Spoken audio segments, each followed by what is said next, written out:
I want to talk to you on the missing ingredient to the missing ingredient. So we've been talking about the missing ingredient, renewing your mind, establishing your heart, and transforming your personal belief system. The missing ingredient to the missing ingredient is biblical meditation. And you may think you know what that means. You probably do not. And we're going to get into some things and we're going to share. So the alternative title to this message is Doris Day Theology. Now, for some of you who are too young to know who Doris Day is, Doris Day did romantic comedies in the 1950s. And she did them with a person named Rock Hudson. So they would be like the Tom Hanks and the Meg Ryan of today's format. So back in the 1950s, even that was before my time. And so they would do these romantic comedies, and she would sing songs in these romantic comedies. And one of those songs she sang was a song called Que Sera, Sera. And she would sing this little song, and it went something like this. When I was a little girl, I asked my mother, what would I be? Would I be pretty? Would I be rich? And here's what she said to me. Now, help me out if you know it.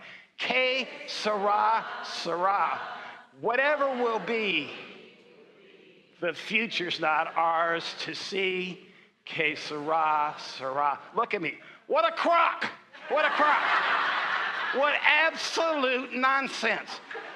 Our Bible says from the time of John the Baptist, the kingdom of God has been advancing violently, and those who take it by force. You are not subject to your environment. Your environment is subject to you, and I want to get that inside of you.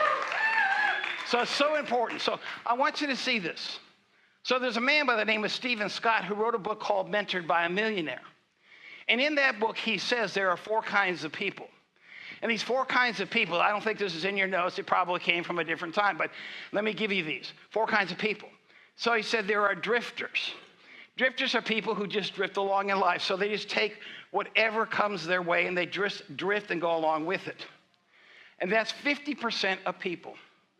And then there's a group called pursuers. They pursue after a thing until they hit an obstacle and they stop. And that's 25%. And then there are achievers. Achievers are people who achieve at some level, but not at enough levels. That's 24.99%.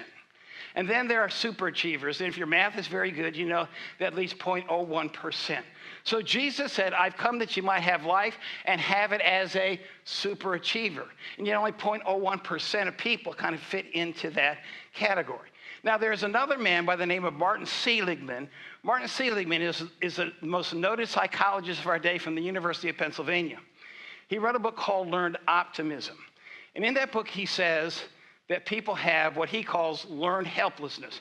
80% of people have what he calls learned helplessness. Those are people that feel helpless to change their circumstances. So if you put Stephen Scott and Martin Seligman together, somewhere between 75 and 80% feel dominated by their circumstances.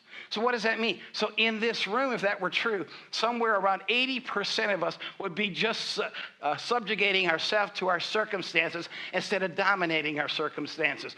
So I want to take you past that by giving you the tools to not have to depend upon somebody else, but you can begin to appropriate the kingdom of God for yourself. Anybody interested?